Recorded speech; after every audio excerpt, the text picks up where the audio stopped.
ngayon mga giliw naming tagapakinig, narito na ang pang-apat na kabanata ng ating kwento na pinamagatang Republic Act 1084 sa pakikipagsapalaran ni Kapitan Karyong!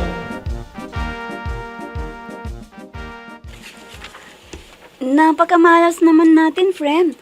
Nasiraan pa yung tricycle ni Kuya Noli. Oo nga eh. Inabot tuloy tayo ng gabi. Buti na lang kamo, nakarating na tayo dito sa boundary ng barangay ng Hingaluan at barangay na Buntisan. Malapit na ang lalakarin natin. Oo, friend. Talagang wala na si Melinda. Nakidnap na yata siya eh. Ha? Friend, may umilaw sa atin. Sasakyan yan sigurado. Ha? Oo nga. At tignan mo. Pulang van? Ha? Mga kidnapper yan. Takbo, Veronica! Takbo! Huwag kang maingay. Magkunwari tayong multo. Kunwari, si kamatayan tayo. Dahil pareho naman tayong nakaitim ng damit. Ha? Maniniwala kaya ang mga yan na si kamatayan tayo? Wala naman tayong kalawit. Subukan lang natin. Sige gayahin natin yung ginagawa ni kamatayan sa pelikula. Itaas natin ang mga kamay natin na nakaturo sa kanila. Ganito, gayahin mo ako Oh, sige, sige. Gayahin mo ako. Ganito. Oh. Mga kasama! Ay, mo muna! Dalawang kamatayan! Kamatayan! Yan! Takbo! Ayun, tumakbo na sila at iniwan nila ang pulang van. Baka nandyan sila, Melinda, taning siyang. Halika, tingnan natin. At nako, delikado. Baka bumalik ka agad ang mga yon. Kailangan munang tumawag tayo ng pulis para kunin nila ang van na yan at makita kung nandyan sila Melinda at Aling Insyang.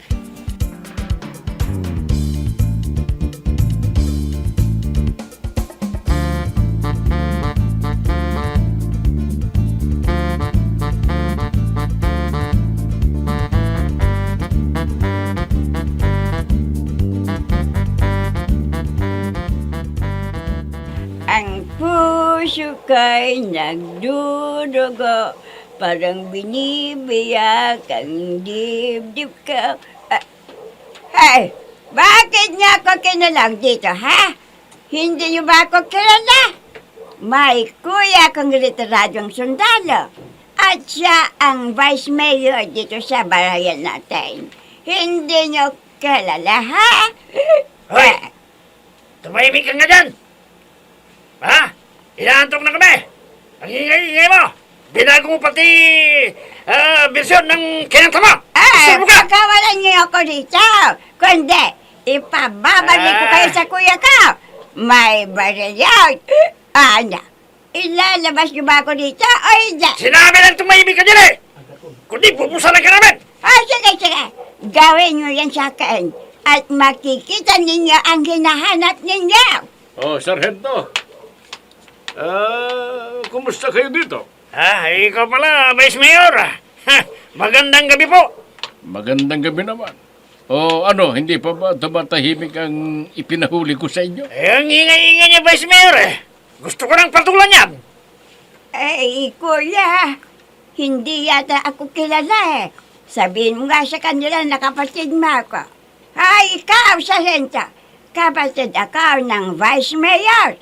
Dating sundalo yan. Matapang yan. Pamilya kami ng mga matatapang. Wala kaming inurungan. Patay kung patay. Yang kuya ko, maraming nang napatayan. Hindi natatakot mamatay para sa ating inang bayan. Sige. Kuya ko, hindi na mabilang ang napatay niya. Dahil pamilya kami ng matatapang. Oy, Punyang. Tumahimik ka na. Kundi babarilin na kita para manahimik ka ng tuluyan. Kuya!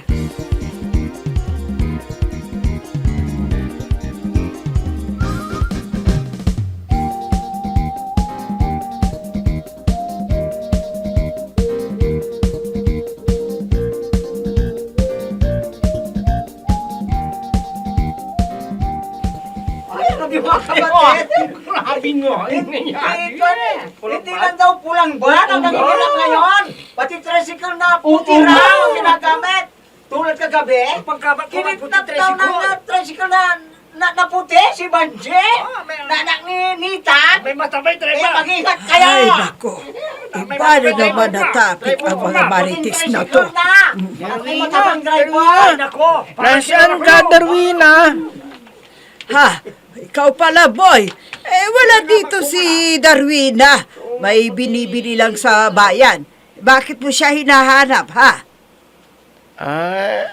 Bebang, baka may kilala kang malalapitan para mabawi ko ang jowa ko sa mga kidnapper. Ano? Jowa mo? Bakit? Sino ba yung sinasabi mong jowa mo, ha? Sino pa? Di si Melinda na anak ni Mang Dandoy. Ano? Jowa mo rin si Melinda? Samantalang jowa rin ni Benito? Ano? Sinabi ni Benito na jowa niya si Melinda, my love ko? Oo, hayon. Tumutulong nga siyang naghahanap kay Melinda eh. Akin lang si Melinda. Kung may karibal ako, papatayin ko. Kaya hahanapin ko si Benito. Bakit mo hahanapin si Benito? Papatayin ko siya para wala na akong kahati sa puso ni Melinda.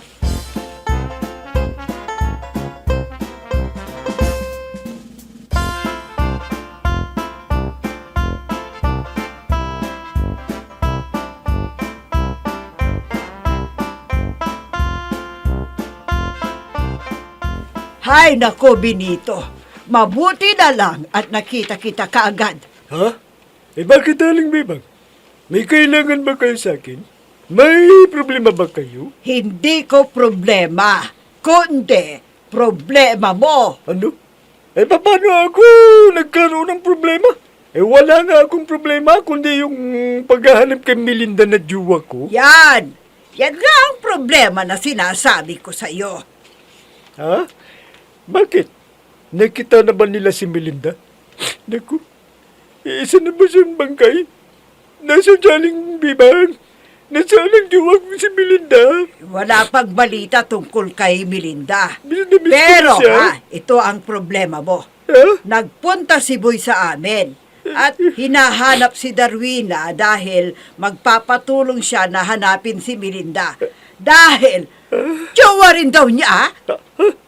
Hindi totoo yan, Aling Bebang. Ako lang ang jowa ni Melinda. Wala nang iba. Mabuti Ako pa lang. mag-ingat ka na lang.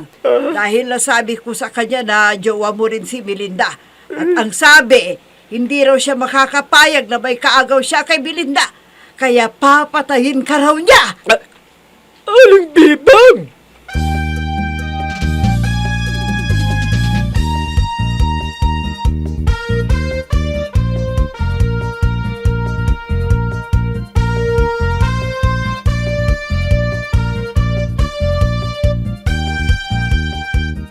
Ay, Pineng.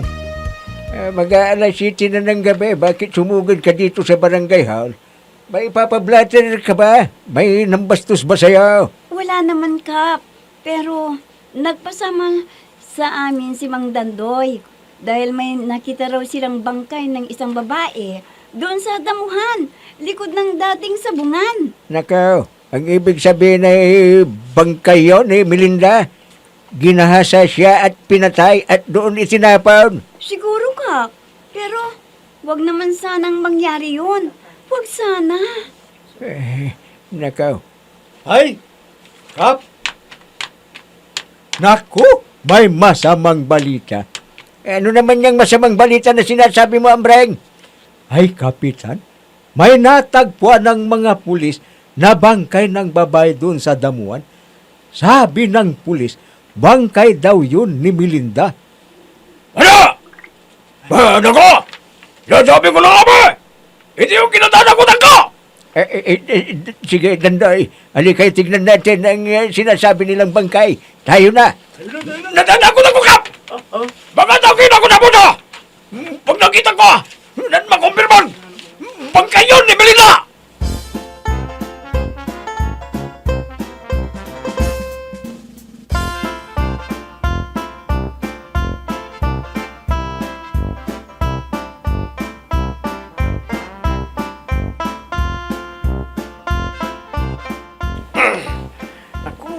kawawa naman ang babae, ano, kaskas yan.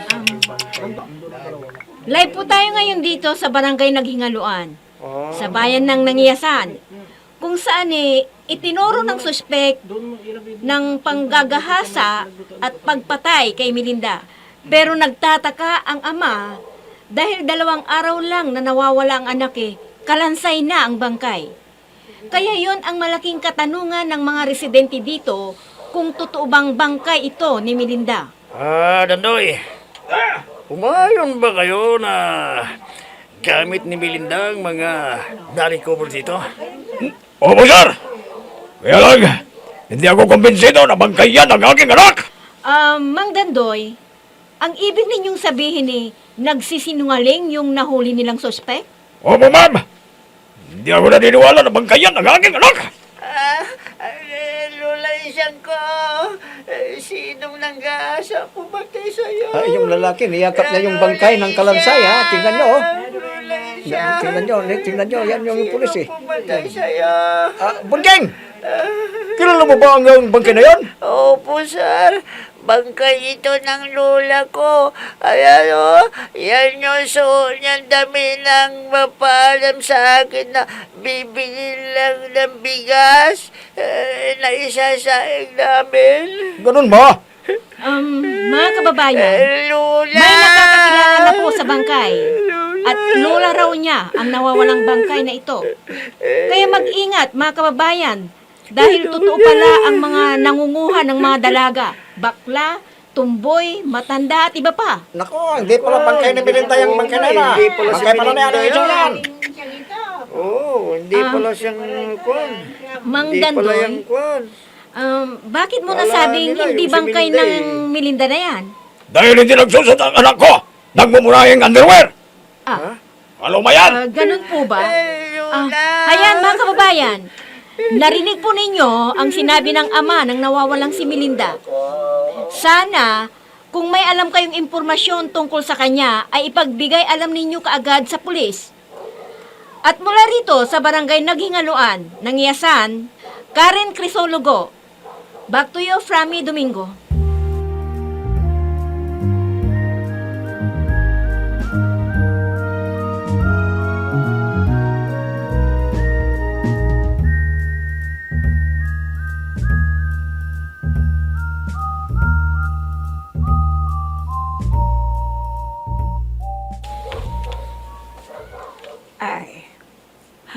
Ayan.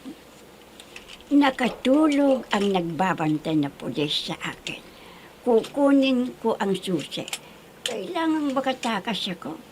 Ayaw kong magtaga sa kulungan. Ayan. Nakuha ko na ang susi.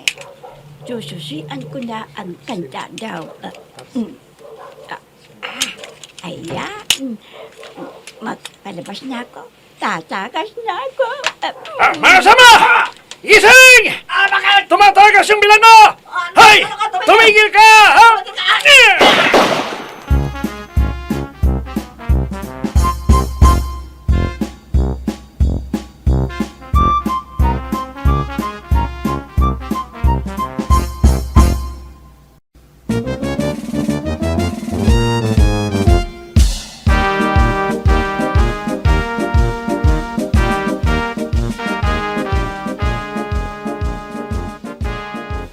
Ha? Ayos! Buti nga sa kanila pare. Sirang-sira na ang karangalan nila. Pare Asyong, Ah. mukhang masayang-masaya ka. Kala Anong ko tinatawanan nandito ka na sa mo, tabi ha? ko, ha? Oo. Pare, eto, Oh. kala ko nandito ka na kanina.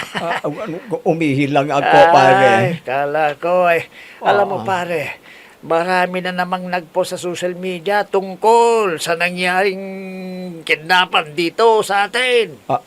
Yan ba, pare? Yan din sana ang sasabihin ko sa iyo, Ay, nahuli ka Dahil na. marami akong nakita nga post nila tungkol sa kidnapping. At ang sabi ng nagkomento, inutil daw si Kapitan Karyong. Talagang inutil. Hindi niya kayang hadlangan na nga pulang ba na nangunguha ng kung sino-sino. Oo, pare. Kaya nag-iisip ako ng paraan para lalong magalit ang mga tao sa kanya. Ano ba nga plano mo, pare? Wala pa. Dahil nag-iisip pa nga ako eh. Ano kaya ang magandang gawin para... Tama! Tama! Ano? Alam ko na, pare. Alam ko na. Ano, alam mo na? Oo. Ano pare, sabihin mo naman kaagad sa akin, ha? Ano bang naisipan mong plano mo? Ito. Oh. Ibubulong ko sa'yo. Pakinggan mo. Sige, pare, ibulong mo. Sige na, sige. Ayan, tayong ko. Ito yung pare. Sige. Ganun pare. Sige, gawin na natin kaagad. Para lalong masindak ang mga tao, pare. Tama na yung tawa mo, nakakasar. Kaya kailangang maumpisa na natin ang pananakot. Para sige. lalong sabihin nila na inutil si Karyong. Oo.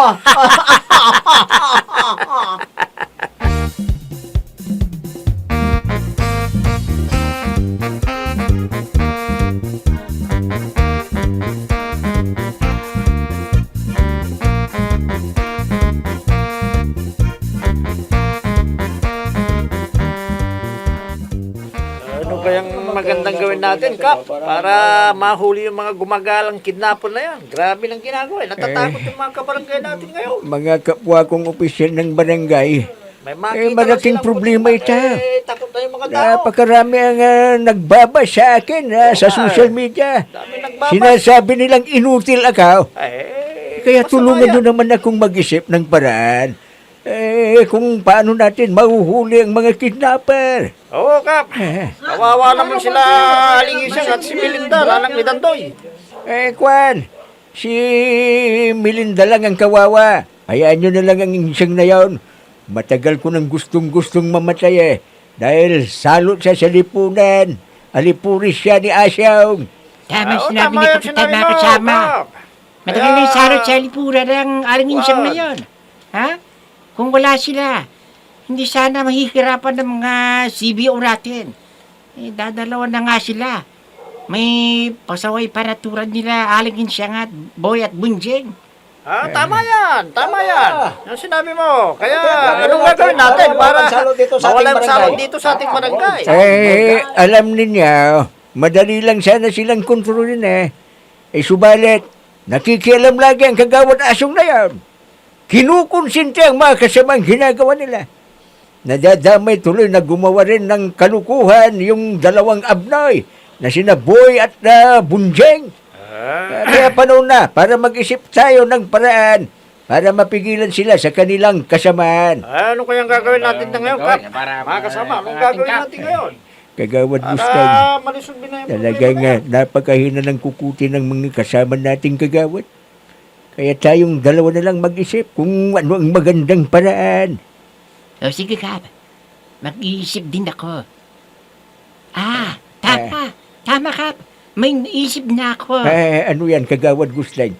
Sabihin mo na kagad para mapag-usapan na natin. Ganito, Kap, Pupulungin natin ang mga tao. Sabihin natin sa kanilang tumulong na silang magbantay na gabi-gabi. May itatalaga tayong magbabantay gabi-gabi. 7 purok tayo sa kabilang linggo, ang purok 1. Martes purok 2. At sunod-sunod na ang mga ibang purok sa bawat gabi. Maganda yan. Maganda yan, kagawad. Gusto Yan din ang nasa isipan ko yeah. Naunahan mo lang kami.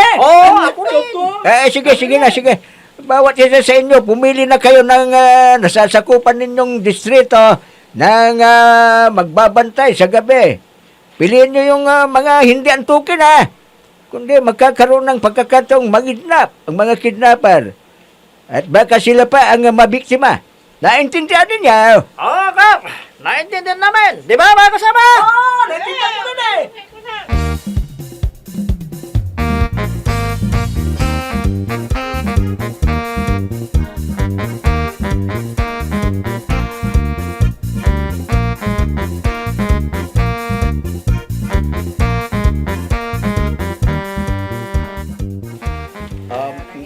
Nakikiramay kami sa naulilamin siyang. Salamat sa inyong pakikiramay. Kawawang lulay siyang ko. Pinatay siya at tinapon sa dagupan. Ay, sa damuhan pala. Oo, opo. Totoo yan. Napakabait niya. Mapagpasensya, laging naliligo. Hindi siya high blood. Oh, may puting ba na puminto. May puting mo sa bahay ninyo. Kidapar!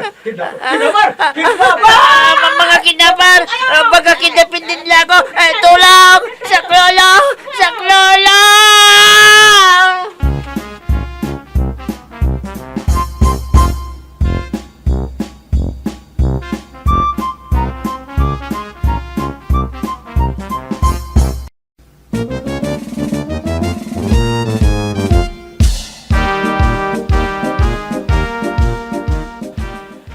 Totoo kayang kidnapper ang dumating na lula ng pulang van? Mga giliw naming tagapakinig, abangan ang susunod na kabanata ng ating kwento na pinamagatang Republic Act 1084 sa pakikipagsapalaran ni Kapitan Karyong! Mga nagbibigay buhay sa ating dula ay sina Mayra Abrihal Narnola, Susan Malikdam, Robert De Guzman, Ami Diaz, Oscar Ora, Jun Cabato, Technical Supervision at sa musika ni Oscar Ora, nilapatan ng tunog ni Robert De Guzman, mula sa panulat at direksyon ni Oscar Ora. Kapitan Karyong! Inihahandog sa inyo ng F3 Recording Studio para sa pambansang radyo ng Pilipinas, Bombo Radio Philippines!